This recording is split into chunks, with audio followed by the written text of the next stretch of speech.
Welcome back to Courtroom Chronicles, where justice meets drama. Today's case, The People versus Whitney Mitchell, dives into a tangled web of addiction, accountability, and second chances. Whitney, a working mother balancing two jobs, is accused of violating her bond with a failed drug test just a day after her arraignment. Her defense? The cocaine in her system was from before her court order. But as you'll see, the judge isn't easily convinced. This courtroom showdown raises the ultimate question. Can remorse outweigh relapse? Stick around, because this hearing takes a turn that even seasoned lawyers didn't see coming. Court calls case, People versus Whitney Mitchell. Good afternoon, Assistant Public Defender Lauren Perny on behalf of Ms. Mitchell. State your name for the record, please. Whitney Mitchell. You take your hands out of your pockets, please. All right, what are we doing? We are here for a pretrial and also a bond violation report. Yes. So, given the results, Do you have a bond violation? Go ahead.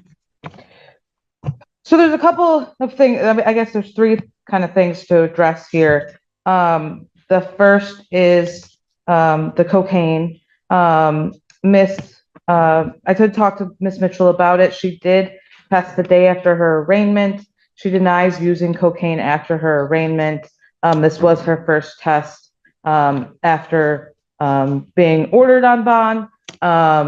And her arraignment was on the 17th and the test was the 18th. So her assertion is that it was from prior to given the bond conditions. Regarding her use of cocaine, however, she has seen a doctor at the University of Michigan where she is beginning the process to enroll in treatment there. She has an appointment tomorrow at 2:30. And they are, the letter that she provided me that's dated today says that they've spoken with the addiction treatment team and are working to place her into intensive treatment and detox services. And tomorrow will be the follow-up appointment. Regarding the THC, she does have a medical marijuana card and did provide that to community corrections. And What about her diluted sample? Go ahead. Yeah, the dilute is the third piece here.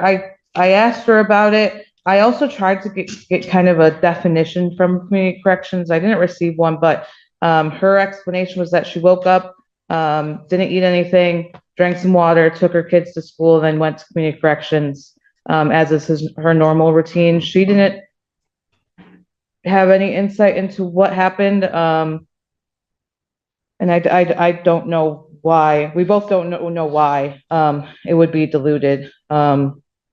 We have no explanation for that. She was very clear with me that What's happening here is more than a routine pretrial. It's a bond violation hearing, and that's serious business. A positive test for cocaine and a diluted sample can indicate noncompliance or attempted tampering, both of which can lead to jail time. But Whitney's attorney is fighting to keep her out of custody, pointing to her new treatment plans and family responsibilities.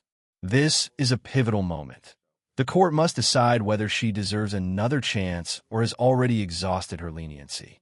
Viewers, what do you think? Should past effort to change outweigh a present mistake?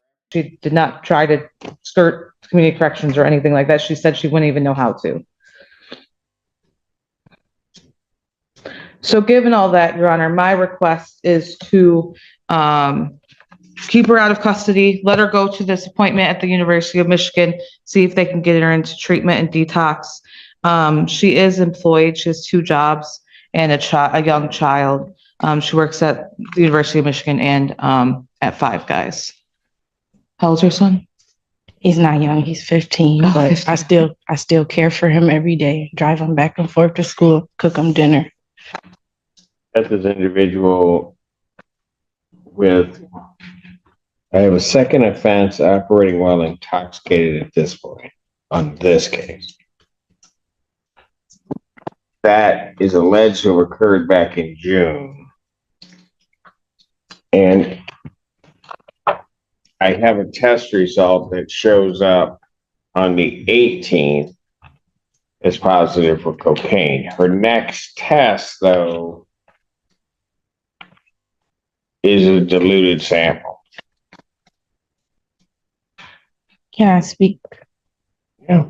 So with that I wasn't doing any drugs like cocaine or anything.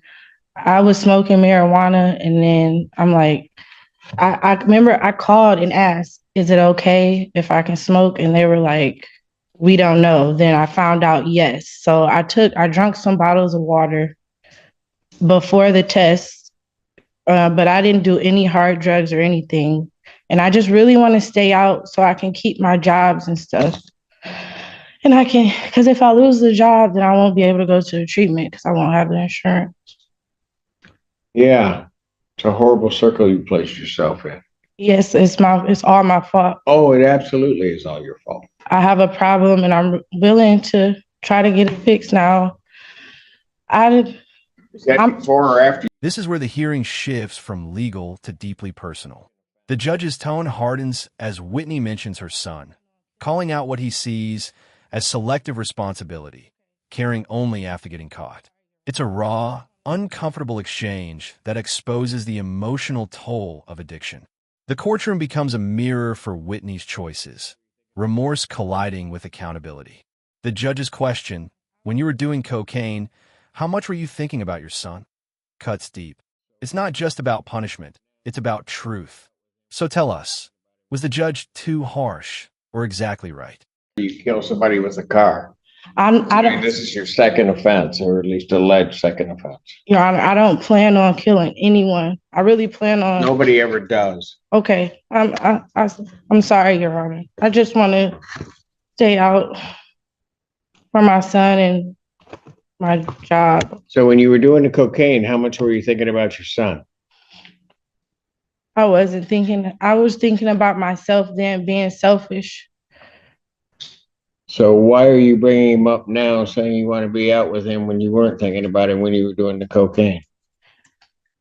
Because to see the look on his face when I told him I was coming, and to prioritize that stuff ahead of him, and with the good stuff I finally do have going in my life.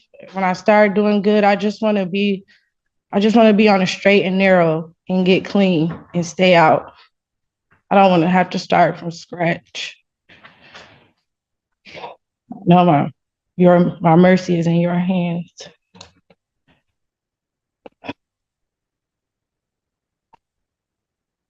Here's the thing I don't get. The test results from June 30th show in our system alcohol, methamphetamine, and cocaine. That's at the end of June, very beginning of July. So you're sitting up here telling me you're sincere about this, invoking your son, doing all of that stuff, yet 3 months later, or a little less than 3 months later, when the judge reveals the earlier test results, alcohol, methamphetamine, and cocaine, the case's gravity becomes crystal clear. It's no longer about one bad test. It's about a pattern. Addiction, relapse, denial. It's all unfolding in real time. And yet, this is where the justice system walks a tightrope between compassion for disease and protection of the public. The court must weigh the safety of others against Whitney's plea for help. Viewers, imagine being in that judge's seat. Would you prioritize rehabilitation or revocation? I still have cocaine in your system. It's an addiction problem. What? It's an addiction problem. So when exactly did you figure that out? Now I'm going through all this stuff. Yeah, you want to get here. You're an addict. You're going to get here and try to tell me anything and everything in the world to try to keep yourself out of trouble and keep from being accountable. That's what you're doing. I just want to keep the positive things going in my life. I'm willing to admit my wrongs.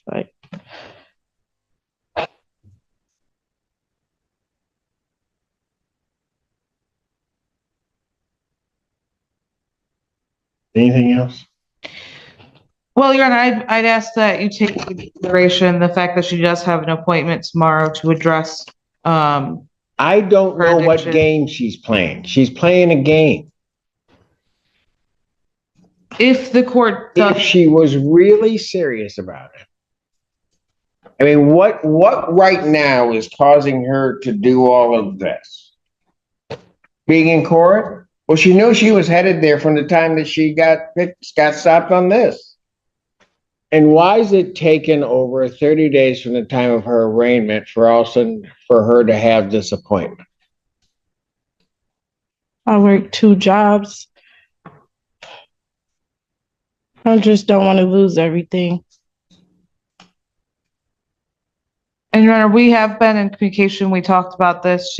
She's willing to do treatment. I think she's admitted to the court that it would be helpful for her. I agree. On a lot of these cases, it's helpful, right? I guess I'd ask the court to take that into consideration today. If the court does remand her, I don't know what she's going to do the moment she walks out of here. I have no idea. I'm going to go to work. I have no idea what she's going to do. The sad fact of the matter is, I don't think she does either. Because the cold hard reality is, June, she's picked up. She has cocaine and meth in her system, as well as alcohol. So I'm surprised she's not dead. She has a previous drunk driving before that. So between the end of June, so let's just say the beginning of July, coming up into September, she's still using.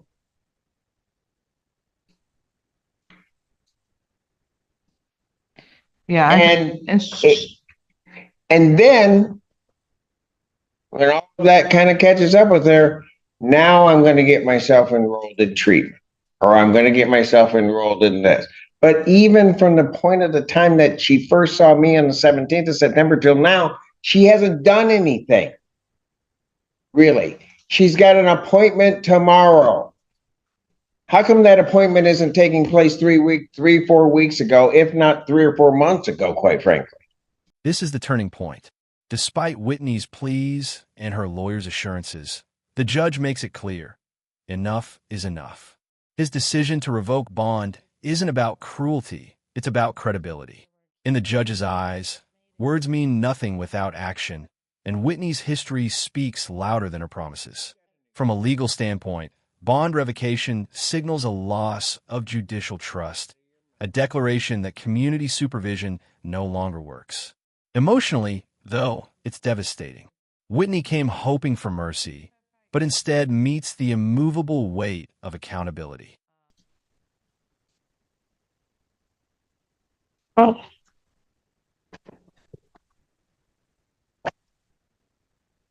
I just worked so many hours and just try to take care of our kid. I should have made it 3 weeks ago, but I'm trying to take. You got an excuse for everything. Yeah. Everything coming out of your mouth is an excuse. I just want to do better.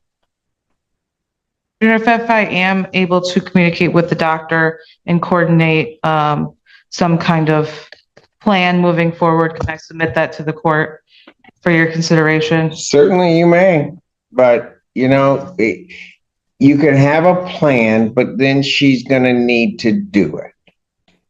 Because I'm going to tell you right now, she's coming before me. She's telling me everything that she's telling me, but she's lying to me like she's been lying to everybody in her family and everybody around her for I don't know how long, but certainly over the last year.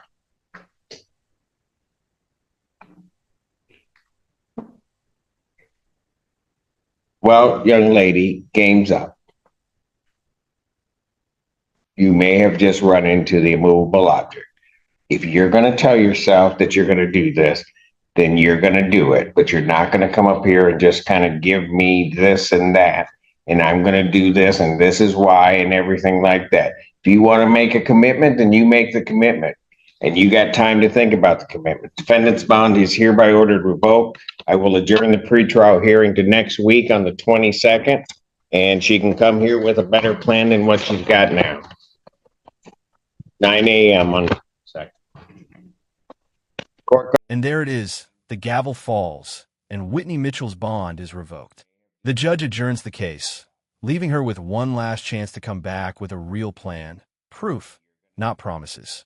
This case is a brutal but honest look at the intersection of addiction, accountability, and the justice system's patience.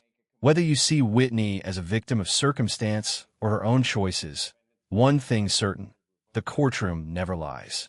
If you found this case as shocking as we did, make sure to like, share, and subscribe for more real courtroom breakdowns. Drop your thoughts below. Did the judge make the right call? Let's talk justice.